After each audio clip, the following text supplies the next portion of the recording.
What's going on, everybody? Welcome back to the Shaw and Steele Show. The college football playoffs are finally here, and I know I'm fired up for them. Steel Chambers, how you doing, man?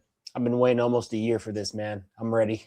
Oh, dude, I'm ready, and I'm ready. And you can't start it off with a better bang. In Norman at Oklahoma, Alabama, Friday night. I mean, that atmosphere is going to be absolutely off the charts. Steel, what sticks out to you when you look at this game from a kind of a broad lens? It's gonna be a rock fight. I'm thinking like 13-9. Yeah, that's what I got. The over-under is 41.5 points, and Oklahoma's 1.5 point favorites. I definitely got this going under. Oh, it's going to be under. I mean, you have Alabama and Oklahoma offense just struggling throughout the last month or so. Then you also add on to the fact Oklahoma's defense is just ridiculous in all aspects. Not a lot of points going to be scored this game. When you look at the offenses, because first off, Oklahoma's defense is by far the better defense out of the two. Easy. We agree on that. When you look at these offenses, which one do you trust to kind of get back on track, to get going? And what problems do you see with Alabama's offense versus Oklahoma's offense? Or do they have the same problem? They can't run the football. They both have the same problem. Can't run the football, like you said. Alabama, it's more in they need to protect Ty Simpson. Their O-line gives up a lot of pressures and sacks, and then he just has no time to diagnose a defense. And whenever you do give him time, he can sling it.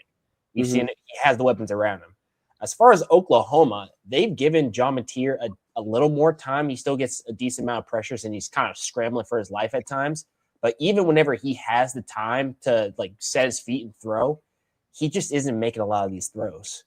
And he's not using his weapons around him. Satania, fast as hell, rarely uses them unless it's for an 80-yard bomb at the start of a game. Right. But outside of him and then their tight end, they just they don't even have the weapons. They don't utilize their weapons that much at all.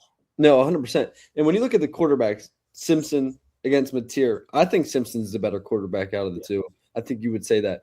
But something about Simpson is when you look at the Florida State game, you look at the South Carolina game, even though they won the South Carolina game, you look at the Georgia game, and there's been probably two other games I can name. The pressure on him is crazy. That offensive line struggles. And once that pressure gets after him, he's running the first Oklahoma game. He's running all over the place. His feet get a little excited. He's not willing to kind of sit in that pocket as much because he knows that pressure is getting on him. So that's the key for them. And Oklahoma's defense is going to bring that pressure. So I don't see this turning out any different than what it did the first time. Then when I look at Mateer, I'm with you, Steele. Started the season off hot, but even then, he was making some risky throws and getting away with it. After the hand injury, he came back against Texas. Some of those risky throws bit him, but he's been getting better and better and better. And Satania is a phenomenal receiver. So I trust Oklahoma's offense in this game to get back on track because I know what Alabama's offense is getting ready to face. I guess the reason I think this game is still going to be close because of the quarterbacks. Yeah. John Mateer, like you said, a lot of riskier throws, even in just basic coverages. Right. So he's not having trouble diagnosing it. He's just letting that thing fly. And then Ty Simpson, the pick six last time they played Oklahoma. Yeah. They ran an inverted cover 3 fire zone, just a ridiculous coverage. And in Ty Simpson's eyes, he had free access. He thought, oh, it's a voided zone. I can throw this glance. And then a safety comes down from 15 yards, ends up tipping it, interception, pick 6. They were throwing some shit at him. So I can somewhat understand why he's had his struggles. He's just going against crazy defenses. Right. But John Mateer, he's going against basic cover 2s and mans, and he still can't find his guys. No, yeah, I think Mateer is a very capable, good quarterback, and he's shown that. He's just got to settle down, take what the defense is giving them. And also they could do a better job with the play calling as well. And like you said, getting the ball in space to their weapons and really, really getting that run game going. So I think Oklahoma wins this game. Oh, Steve, I do have one more question for you. Given that this is the second time they're playing each other, is that going to help Alabama's offense? Absolutely. You have 60 minutes of tape you can go over and see what you had wrong, what kind of protections you had bust on, then on defense, what did the Oklahoma offense have that gave you struggles? So we say it a lot. It's hard to beat the same team twice. I still have Oklahoma beating Alabama twice, but it's going to be If not, it's going to be the same, if not better than last game as far as just entertainment. Did you see that no team has beaten Alabama twice in the same season since like the 1800s? The Birmingham Athletic Club. Have you seen that? No one? No Georgia, team Georgia has never figured it out early on? no team has beaten Alabama twice. It's either like no, it's definitely the late 1800s or early 1900s, but something insane, which just blew my mind. And people are like, Michigan beat them twice in the same year, which they did, but twice in the same season, not calendar year, same season. So I thought that was crazy, like insane to hear. But I think Oklahoma breaks that streak for sure. It's an interesting streak right there. First of all, it's It kind of is. hard to play him twice. I mean, That's a wild one. It's easy. Well, I get it because during the old BCS days, there was no way in hell you're going to play the same team twice. Right. Unless maybe like SEC championship, but that was before Kirby Smart got there. Georgia became one of the powerhouses, and that you saw them battling back and forth. So I believe it. I think Oklahoma can do it. Yeah, I'm surprised like a LSU didn't get him twice, a Florida didn't get him twice, but Oklahoma is going to be the team that gets it done. I'm very, very confident in that one. Very, very confident in that one. And then with Simpson's back injury, we don't know what he's dealing with. I have no idea what that's about. I'm assuming he's going to play because it's a playoff game. Yeah. He's gonna suck it up, throw a little bit of icy hot on it. He's gonna be good to go. Is it even official that he's actually hurt, or is this all rumor? I think it's all rumor. I don't. Do you have Twitter? Yeah, I got Twitter. I don't have Twitter. So I imagine that's where all the buzz is going around as far as like leaked injuries and stuff. But I have no clue what's going on with it. Yeah, well, dude, stay off Twitter. You know how that Twitter gets, man. Stay off that stuff. Down and dirty, I heard. Different type of rabbit holes all over the place, man. You're better off. I loaded Twitter last week though. For you're not a Marvel fan, so you don't give a shit about this. For all the leaked trailers. Did you find them? Yeah, I found them. Is it going to be a sick movie? It's going to be a mess. What this is what Doomsday, Dr. Doom? It's going to be an absolute mess, Bryson. I'm not confident about it. I can't believe God, I get his name messed up. Downey Jr. He's playing another Marvel character. How does the Marvel fan base feel about that? Well, they got the whole multiverse thing. I'm sure they're going to figure that out, but they just said that they're bringing back old Steve Rogers, Captain America. Okay, they needed that. They needed that. It's a nostalgia bait, dude. They want asses in seats. So how do you do that? You have the face of Marvel for like a decade come back, but it's basically just saying F you to the rest of the characters that have been trying to build up the Marvel universe for the last 6 years. Yeah, just throw them to the side. We're putting Steve Rogers back on pedestal. That's exactly. Well, Marvel's been kind of shitty the last couple of years, right? After Endgame to like 2022, 2023, terrible. Last 2 years, they've turned it on a little bit. I tell you what. Now I know this isn't Marvel. I don't think it is, but the Superman movie, the new Superman movie, that was fire. It's that DC. That was a sick movie. Fantastic Four. Which one's that? That's Marvel. Okay, the Fantastic Four, that was a good movie as well. The new Fantastic Four. Yes. So some of those superhero movies, I'm not really into that, but I've been enjoying the recent ones. I'll go watch that Dr. Doomsday. Well, I know me and Herbie, we agreed no matter where we are, we're going to go watch it together next year around December. Oh yeah, I'm sure he's excited for the season to start winding down, man. He's been all over the place. I think it's winding down a little bit for him. We've been texting back and forth the last week nonstop about just leaked trailers and shit. Does he live in Georgia or Tennessee? Tennessee. And that's not too far, is it? You guys hang out quite often, don't you? Not really, no. Well, I mean, you guys in the summer. Tennessee, yeah. Like you came over here in the summer, but Tennessee is a 4-hour drive from over in Nashville. Oh, so that's pretty close then. That's pretty close. All right, let's get back to these games. Okay. Texas A&M against Miami. Miami on the road. Should have said Miami versus Texas A&M, whatever. Texas A&M opening up as 3.5-point favorites, over under 48.5. These two teams are almost identical in my opinion. They've got solid run games. Their offensive line, they're serviceable. Defense, kind of right in the middle of the road. Miami, they cause a lot more turnovers. They've got weapons on the outside. Almost everything is identical. So I look straight at the quarterbacks in the quarterback battle. Yep. And in my opinion, I would go with Marcel Reed because even though he's shown a couple games where he struggles, just his demeanor and overall character is why I would go with him over Carson Beck, who's complaining about his receiver running the wrong route or his coach is running bad plays. Yeah, so the closer we get to game day, I've been talking about Miami, Ohio State, wanting to see that matchup because, kid 2003, Sean Taylor, that would be an iconic logo matchup. Mm-hmm. But the more I think about it, I like Elko over Cristobal. I like Reed over Beck. Mm-hmm. So with that being said, I'm going all in on the Aggies. I think the Aggies take care of business. I think Miami – now, Texas A&M hasn't been the most consistent team either.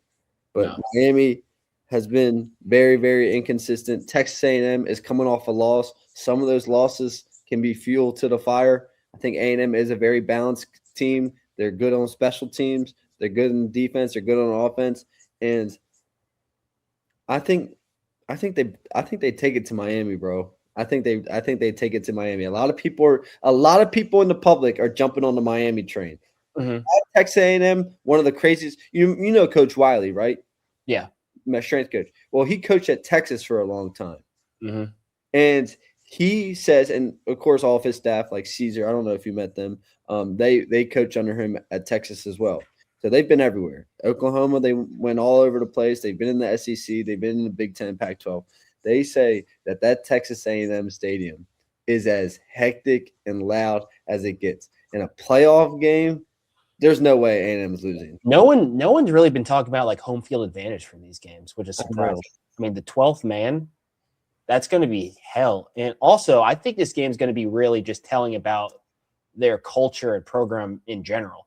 Because how long has it been since they played? Like almost a month. It's been a while. So what have you been doing that entire month to get ready for this? Because that's hard. Since good old Arch put it on them, man. I know, like that felt like forever ago. So how have you been getting prepared for this specific game in that long stretch where a lot of guys might take some time off, might go home, just sit on their ass on the couch or something? Or are you working on your craft that entire month and getting ready for this moment? Because it's really hard to stay focused that long without playing any games and just practice. It almost turns into like a second camp. Okay, Steele, let's do something here because we've been a part of this when we've had long breaks before a game. Mm-hmm. You're the head coach of Texas A&M. Mm-hmm. We'll call it. We'll put it at 3 weeks, 3.5 weeks. Mm-hmm. 24 days or something like that. Okay. Break down how you would handle the schedule. You got 24 days. You lose to Texas. What is your schedule looking like for your guys to keep them ready for their playoff game? Okay. We didn't make the SEC. So I'm going to take a look at the brackets. I'm going to see what teams were most likely to play. And then during that whole SEC championship week where Georgia and Alabama were practicing, I'm going through a regular game week practice preparing for whoever that team might be. Right. And then after that, while like Selection Sunday and everything, that entire week or maybe 4 or 5 days, you got off. Okay. Like we got time off. We're going to take advantage of it a little bit. But I don't know if I'm going to have these guys go home. That's what I'd struggle with. I would have to like know what kind of players I have. Are they going to get in trouble back home? If I trust them, I'm going to let them go. And then we're going to come back for about half a week or so.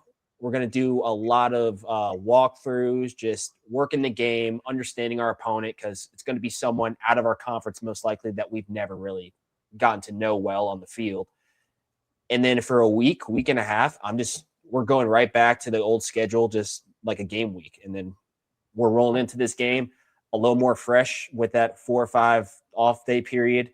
Only, what's it called? That's it. Jesus. What's your game week? What's your game week look like there? Is Sunday a walkthrough, Monday, a kind of uppity practice, Tuesday, bloody Tuesday? What would a Steel Chambers game week practice even look like?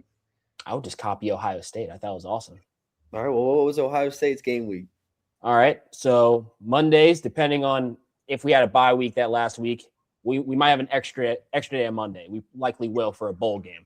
Right. Tuesdays, bloody Tuesdays, inside drill. You're hammering each other, and it's gonna suck, but that's what it's all about. Yeah. Wednesdays, hybrid. We're gonna go shells. A lot of situational stuff, third downs, fourth downs, red zones, all that. Thursday, straight not walk through, but a run through tempo. So not 100%, but you're going over all the plays you saw on Monday, on Monday, Tuesday, and Wednesday.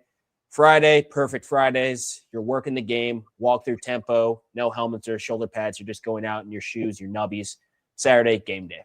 All right. I like your plan for A&M. I'm sure they did something like that. So, Steele, I got A&M. It sounds like you're riding with A&M as well. I'm gonna go Miami. Okay, you're gonna go Miami just so because why not?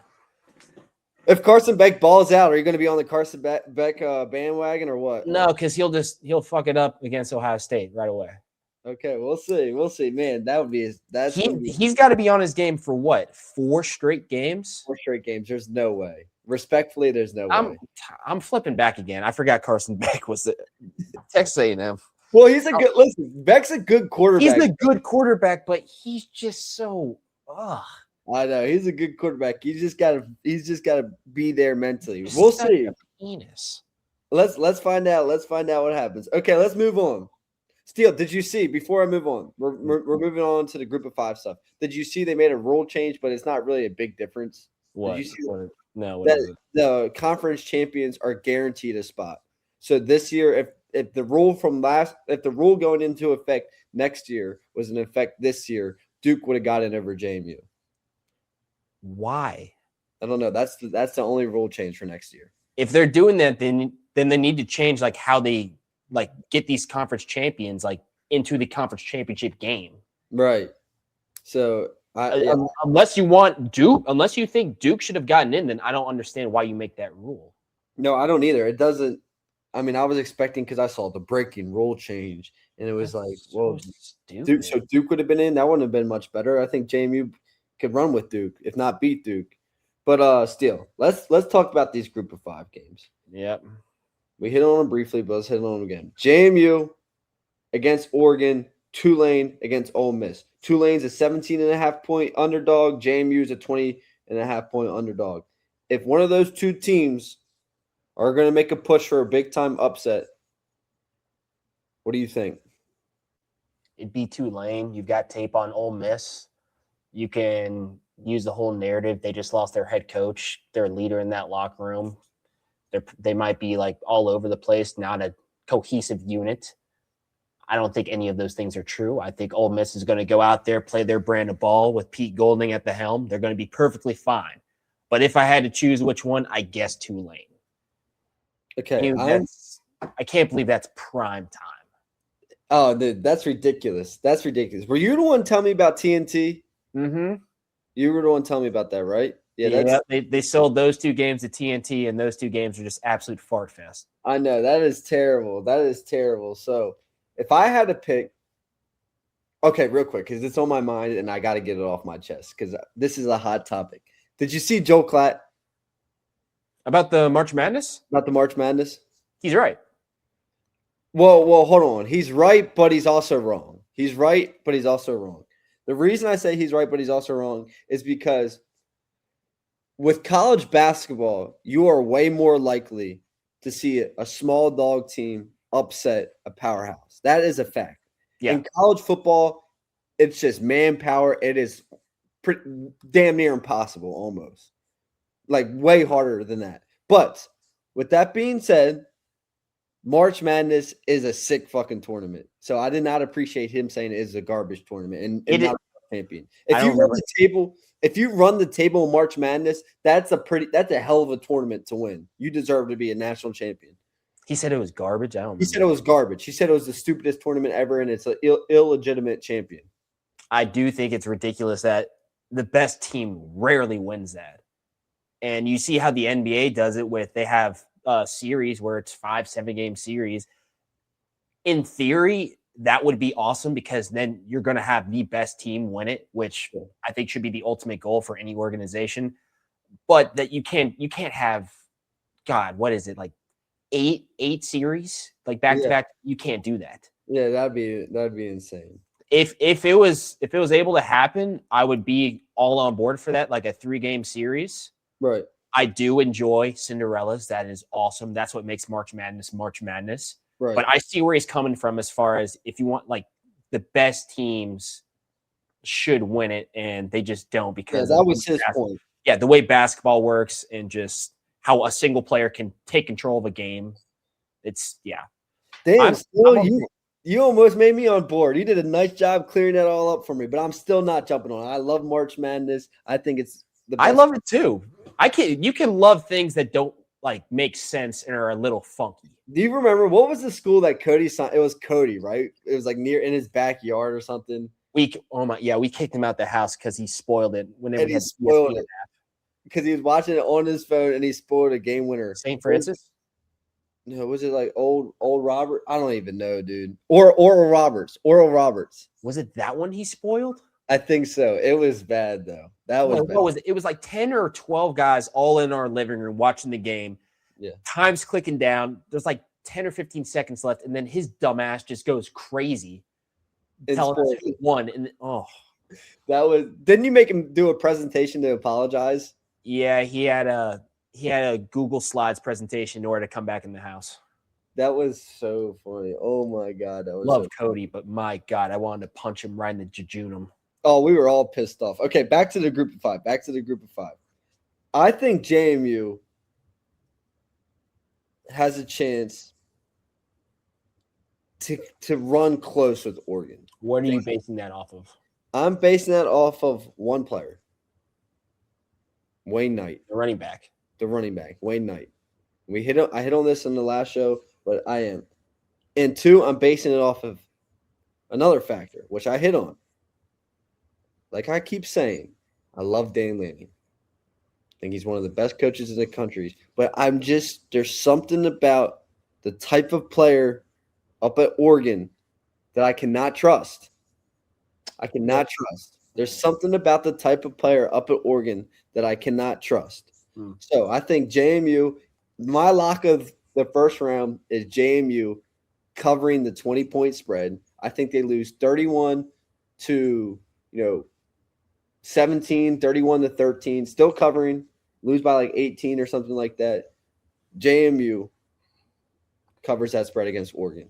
We just talked about how a single player in football cannot take over and control a game, but yet here you are saying Wayne Knight is for that. You said that. I said that, and then you said you agreed with me, so you said that by default. So a single player can't take control of the game, but Wayne Knight for JMU, yeah, he's going to take control of the game, even though they likely can't block Oregon up front. They got Bear Alexander. Yeah, that's definitely going to happen. And then you say you question Oregon's program and Dan Lanning. Meanwhile, you defend a program over in SoCal that has guys showing up late to meetings, getting I don't defend the first half of the games, hasn't made it to a playoff yet. But yeah, let's question Oregon's. Let's question Oregon's program. Theo, I don't defend USC's culture. Yes, you do. It's getting better.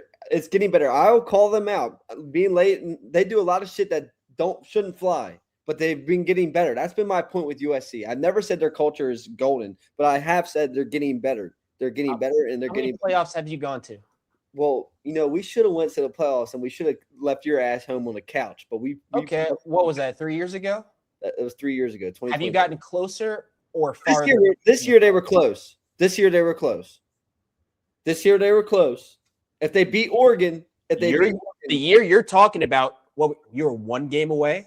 1 game away. How many games away? Where were you ranked this year at the end on like 16th or 17th? We're 1 game away. If we beat 6 or 7 spots off in order to get in. If we beat Illinois, which we should have, we lost on the game-winning field goal, and if we upset Oregon, which we could have, it was a close game. But you didn't. Anyone could have, but you didn't. But it was close. USC is trending in the right direction culture-wise. I have not been,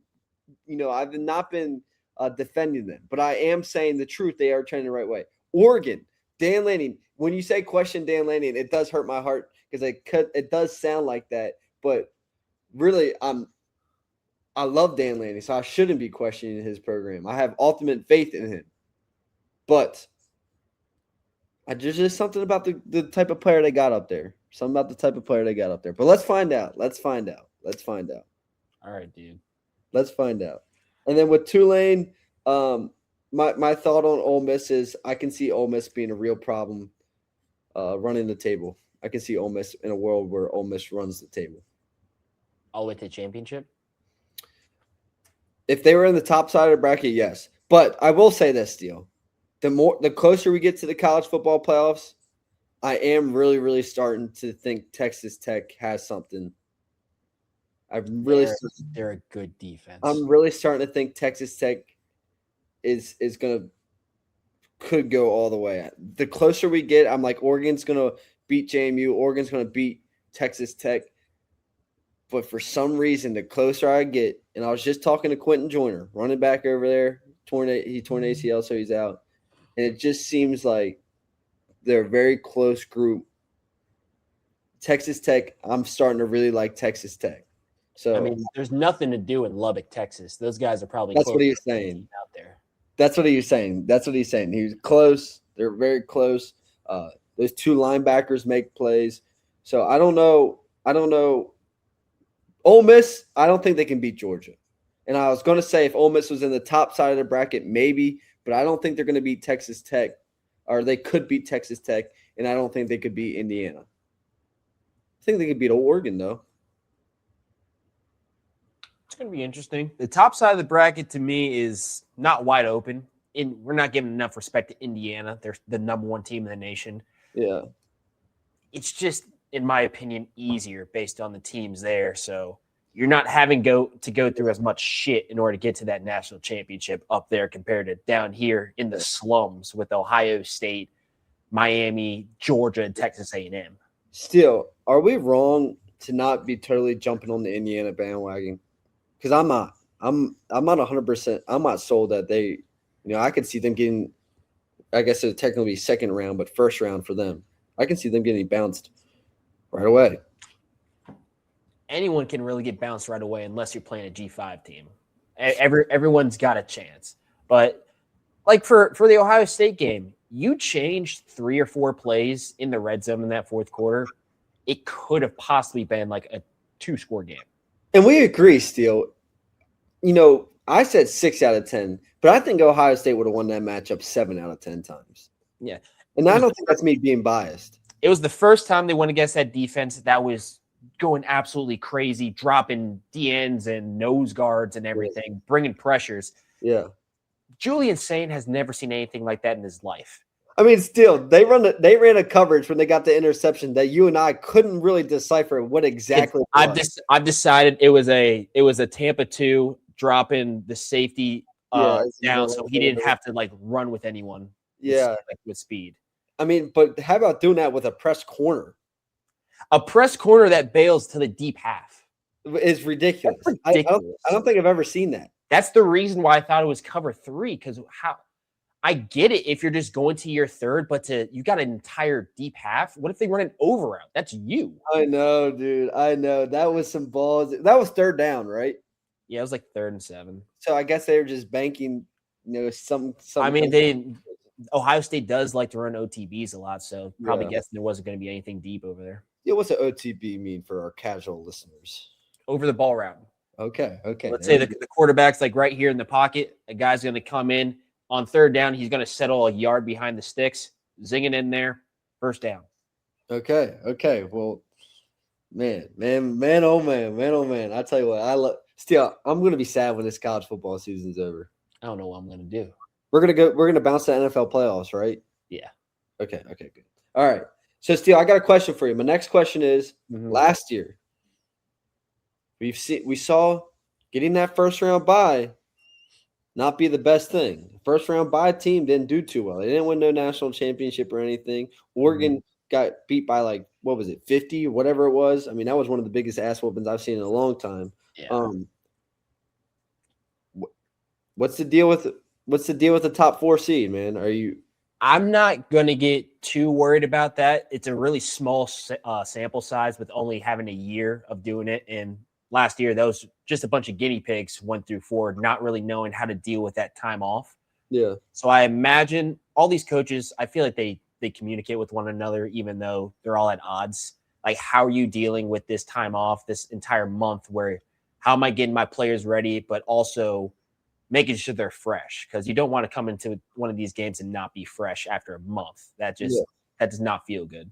Mm-hmm. I imagine they're kind of tinkering with different ideas of how to handle it, but these guys, they're in the top 4 for a reason. Their head coaches, all stellar.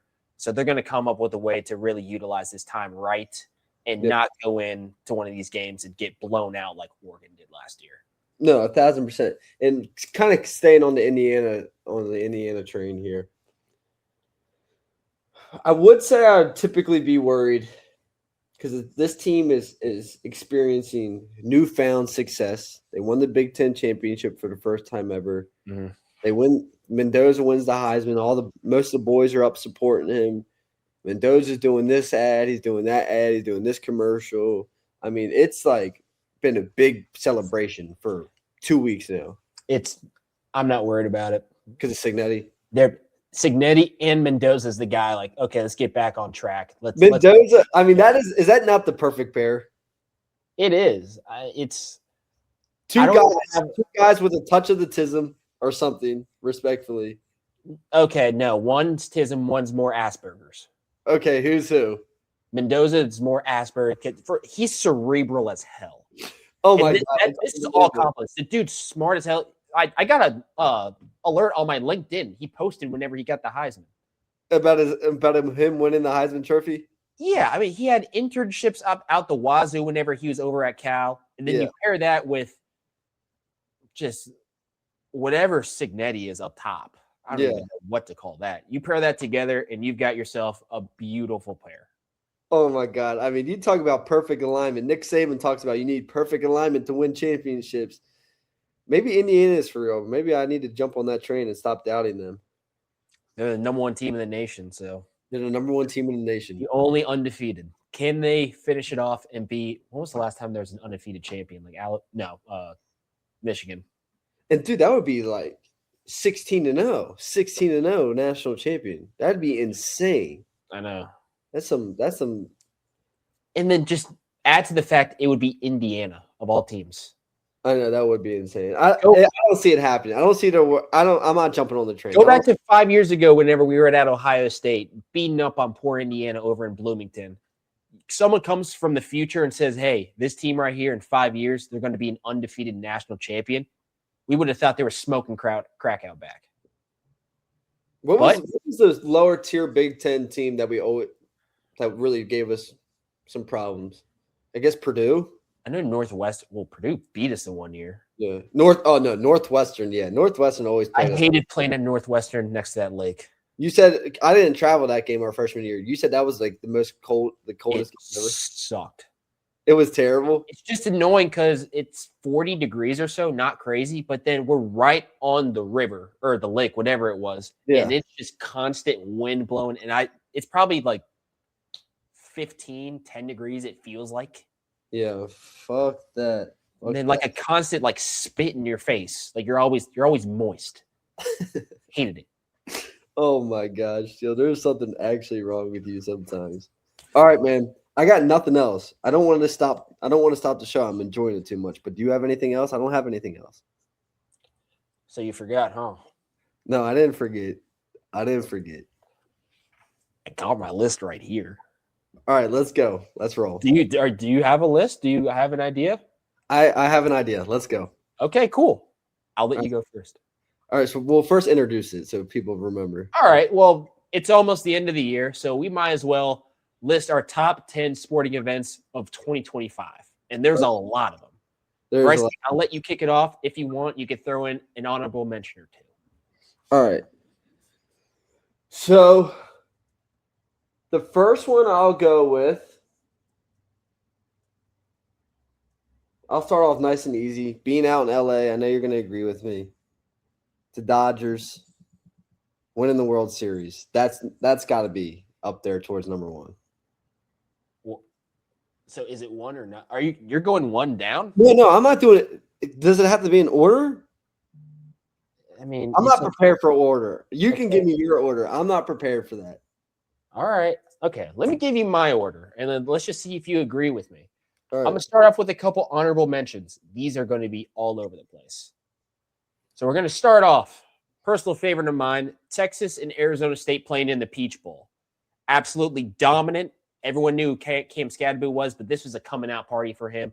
One of the best experiences I've ever had as a fan going to a game. Another honorable mention, J.J. Spawn winning the U.S. Open. Did you watch that? Yes. That was insane. That 60-foot putter. That was 60-foot putt at the end. Ridiculous. Yes, that was nuts. And then the whole story with him just like not believing himself, that was all cool. And then getting into the top 10, number 10, you're going to have no idea who this is. Magnus Carlsen. Do you know who that is? I have no idea who that is. Chess player. He does not lose at all. He lost. He threw an absolute temper tantrum. The dude does not lose. When was this? Early in the year? I think so. I don't remember exactly, but I just remember seeing it all over social media. He's a prodigy. It'd be like Tiger losing to one of us in golf. Oh, my goodness gracious. That's okay. 10. So, all right, keep going. Let me throw in another one while it's on my mind. Another sporting moment would be when Tommy Fleetwood won that tournament that was in your backyard. You went to it, the PGA Championship. Mm-hmm. When he won that was because Tommy Fleetwood, he was always floating around. I think he had like the most top 3 finishes. He could never finish it off though. Yeah, he would always choke. So seeing him win was crazy. Also, did you see his wife's like 30 years older than him? Tommy Fleetwood's wife is 30 Tommy Fleetwood's wife is like 30 years older than him. I didn't know that, no. Just an interesting fact. We don't have to get into it, but that's an interesting fact when I found that out. I mean, to each his own. Definitely Tommy Fleetwood when it was for the golf world. Good one. All right. Number 9, a hater's ultimate dream. The Eagles beat down on the Chiefs in the Super Bowl.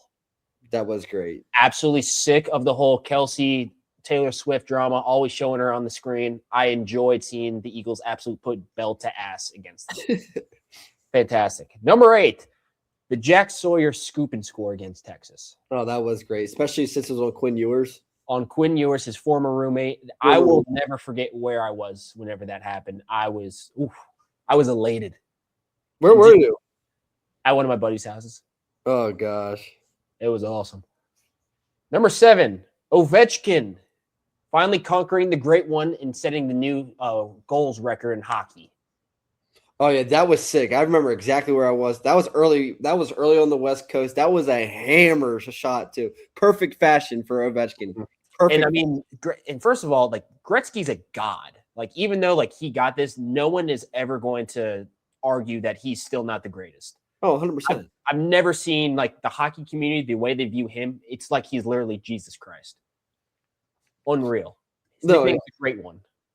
Yeah, the great one. Even when they like on the PA, like the great one, it's insane, dude. That guy, he can do whatever he wants in that world. Oh, yeah. Number 6, the greatest individual performance in any sport I've ever seen. Shohei Ohtani, 3 home runs, 10 Ks on the bump. Oh, that was against Milwaukee? Mm-hmm. In the playoffs. Yeah, people still don't understand. I still think about that every now and then. People don't understand the weight of what he did. That's like going out there throwing for 400 yards and 3 touchdowns, and then also having 10 tackles and a couple picks. Dude, I'm so mad because my favorite memory, to be honest, my favorite sporting memory of, I thought it was this year, but it makes sense it was last year, was when they did the in-season international cup for hockey. Remember? Like USA versus Canada. Do you remember that? Buddy, that's number 4, the 4 nations. The 4 nations. Was that this year or last year? I think it was this year. Let me look it up. Because that would be number 1 for me. That was insane. Was it? Oh my God. Was it the year before? 4 nations face off. Dude, it was 4 nations face off. What? I could have sworn it was this year. Dude, it might be. I'm just the worst Google person ever. It was USA, Canada, Finland, and Sweden. Then how about 9 seconds into the match against USA and Canada? Drop the gloves. Start fighting. Okay, it was this year. So, yes, that would be number 1 for me. The fight when the Kachuk brothers. Kachuk brothers fighting. Yes, exactly. That would be number 1. Okay, keep going with your list. Yeah, that just put hockey on the map. They started ragdolling the NBA, saying how soft they were. I loved it. Yeah. Speaking of the NBA, number 5, we've got Luka Doncic going to the Lakers. I don't watch basketball. I don't care about basketball. Even I was shocked by this. Yes. That was your franchise player and everything that happened as far as the owner or whatever. Like, he said he gained a couple pounds. So yeah, let's just lose the face of the entire program. I do not like the Dallas. That was the dumbest thing I ever heard of. Now he's killing it in LA. Yeah. Number 3, the Masters. Rory finally conquering his demons and completing the Grand Slam. Dude. You know, I was really pulling for Rory to win that. I really like Rory. But since then, he's kind of rubbed me the wrong way. There's something about him. He's just so I don't know what it is with him. He's playing loose now, man. I mean, he hasn't really won anything since, but that monkey has gotten off his back after that win. I know. I love it. Dude, is golf the most fun sport to watch when it's like super competitive? It might be. I think I have 3 golf moments in here. Yeah, you had the Tommy Fleetwood, then there's the U.S. Open, and then the Masters. Those were all. And I would put if the Ryder Cup, the final day when the U.S. If the U.S. could have pulled that off, that would have been like number 3 or 4. Exactly. So the golf, it was a hell of a year for golf. Scotty Scheffler, I mean, it was a good year of golf. I'm glad I've gotten into golf the last year and a half. You have too, I feel like, the last year and a half. After I went to the Memorial, I think in 2022, that's whenever I really got into it. That was in Ohio, right? Yeah. That's a sick tournament. It's awesome. Really? Oh yeah. We only got a couple more. Number 2, I got the World Series. Yeah. Best World Series of all time. That was insane. It would take us 30 minutes to talk about all the moments. The 18-game game 3, Yamamoto, Freddie Freeman's walk-off. I mean, that's the game right there. That was. How did Yamamoto not win the Cy Young? Who won the Cy Young? Was it freaking Skeens? I think Skeens won. I mean, dude, you put Skeens on a semi-decent team where you can actually watch some of these games, then you understand. I've never seen him. I've never watched him. He's so good. Is he good? I think he has the lowest ERA in the entire MLB, but like Pittsburgh can't even put a single point up. They can't score a run. So he'll be bouncing to like the Yankees or LA soon. Someone's going to pick him up, and they're going to have it. He's going to be a Cy Young finalist or whatever, however they do it for like the next 10 years. He's probably going to get $1 billion too. Throws absolute cheese. I think all of his stats went straight towards baseball because the dude has no personality whatsoever. It's like talking to a brick. I've never even talked to him. That's how you know. That's how you know you're really good at something. Because in today's world, you kind of need a personality. He cares about nothing else besides baseball. We'll have flying planes. Doesn't he want to like fly planes and be in the military or something? Him? Yeah. I don't know. I thought I heard an interview of him saying if he wasn't a pitcher, he would want to be a fighter pilot. I'm surprised he even gave out that much information. I know. I mean, the dude says nothing. But God, he can play baseball. And then number 1, of course, bias as hell right there. Ohio State winning national championship. Oh, I would put like the whole run. Well, I guess that's what you're kind of saying. That whole CFP run was definitely. I'm only doing the national championship because I was able to go to the hotel afterwards and see all the guys after. I've never seen. That's probably the happiest shit ever. That was the happiest I've seen all of those guys my entire time of knowing them. Those coaches can finally relax over there too for a brief second before they. Coach Day, I know he wasn't where I was. I don't know where he was, but I know for a fact he's probably somewhere smoking a cigar and just letting all this bullshit that's been collecting on his shoulders throughout the last month just roll off. And Coach Mick's probably like, I do this shit, Man, what's that? Like his 3rd or 4th one? Like, yeah, that guy. Let's get ready next year. Let's get Matt Drills going again. Yeah, he's like, it's already next season. You know how it's already June. The first day of June would come around. It's already July, fellas. It's already July. it's already September, man. Notre Dame's right around the corner. Exactly. That's true though. He was always right. He's always right. Well, yeah, Could you? that's how time works. Yeah, yeah. I mean, it just flies by. All right, Steele, that's a good top 10. I know I was not prepared, but I threw in a couple there. Did you throw in one? I did. I said the Four Nations. Remember? Okay, you didn't And throw. Fleetwood. I had that at number 4, so that was going to be. I would say that would have been my number one.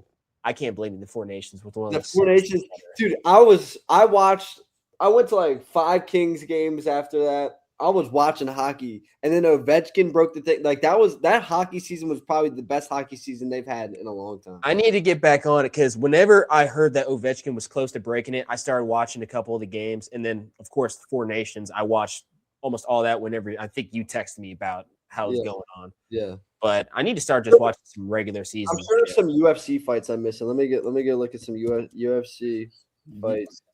We do this list a couple years ago. I might have probably like 3 or 4 fights on here. Oh yeah, the UFC, man. I don't watch it as much as I used to. You know, I used to. It's all Russian grapplers. All right, let's see here. Like Kate says, man, I want him to stand up and fight American style. Yeah, that was always hilarious. I think that was Dustin. Whenever he got pissed about that. Yeah, dude. This year, nothing real crazy, man. Nothing real crazy. Anything going? I mean, I got into it during COVID with you. I think all the fighters I was following, I followed, they're mostly kind of out the game. Like Dustin Poirier, he was like a top 5 for me. He's gone. Yeah, I mean, that was a good moment, him versus Max. Once Charles Oliveira kind of lost the belt to Islam. Yeah, he little spider monkey. That was I stopped watching. That fight, I think, is what got me into it. The Michael Chandler. Yeah, Michael Chandler. Yeah, we watched that together. Yeah. Dude, oh my god. You know what's crazy about UFC? The UFC really showed it's scary because it really shows you how fast time goes, because that does not feel that long ago, but we literally watched that in our apartment together. Yeah. That's scary. Yeah. That is really scary to think about. Mm-hmm. So the UFC is great. Oh, boxing. I got one for you that you're not going to know. I don't care for boxing. I know, but you should. This one, trust me, I'm on the same page. Dmitry Bivol, you got to look him up, versus Artur Beterbiev. Then you got they fought twice. Then you got speaking of boxing, do you see Anthony? You know who Anthony Joshua is? No. Well, he's fighting Logan Paul. Guys, let me pull up something here. Stay right there. You mean Jake Paul? Jake Paul. I refuse to spend time to watch that. Oh no, I'm not watching. It's all a money grab. What he did with Tyson, of not one of my heroes, because I wasn't even born whenever he was fighting. But yeah, someone who would have been one of my heroes, I'm not watching that. Yeah, I'll pull up a picture after this, but it's just unbelievable. Like, that stuff is stupid. Here, actually, I sent it to you. I'm gonna pull it up on the phone. Right here. Hold on. Like, this is the state of boxing. This is a real boxing fight. This is real. Listen to me, brother. With the ring bells, I'm coming in there and I'm coming on his ass. You know who I are. I are him. Listen to me, brother. Listen to it again. With the ring bells, I'm coming in there and I'm coming on his ass. You know who I are. He's a marketing genius. Dude. I mean, like, that is real. That is a real video the day before the fight. You ever see the Key and Peele skit of the boxing? No, I've never seen that one. That's a good one. You need to look that up right now. I'll look it up as soon as we get off this. What's the exact wording? Oh God, he just talks about getting. Is he the same guy that does like the football lineup, like the football skit? Same guys. Oh my goodness gracious! I gotta look into that. Boxing, dude, Peele boxing. I'm gonna bend you over and right in the ass, just like I said. Oh my God, I have to watch it. Steele, what are you doing this weekend? Where are you watching the games? I don't know where, but I'm gonna have wings with me, and I'm not gonna have anyone telling me a damn thing. You said wings? I'm gonna have wings with me, that's for sure. Oh man, I haven't had wings in a while. I'm about to get probably a 20-piece in front. I don't want anyone disturbing me. I land 30 minutes before the Oklahoma game Friday. I'm gonna rush home, cut that on. I'm gonna have wings I'm gonna have a Philly cheesesteak and some buffalo wings for the Texas A&M. I forgot 12 o'clock, or it's gonna be like 11:30 by the time I start eating. I gotta figure out what to make for that. Do you still have relationship duties, or is your girl out of town? No, she's here. Oh, so you got. We're going to some Kris Kringle thing tonight. Oh, that would be fun. Yeah, they have like some ice cream and like a cinnamon roll thing. Oh, you're gonna get a talent on that. Oh yeah, I'm gonna go to work on it. All right, bro, that was a good episode. That thing. I enjoyed this greatly. You know I always do. So we'll pick it up Monday. All right, don't get soft. Jesus. All right. Come on, then you gotta piss me off. I mean, like what? Anytime I say anything of wholesome energy, you just spit right back in my face. Go ahead and end it.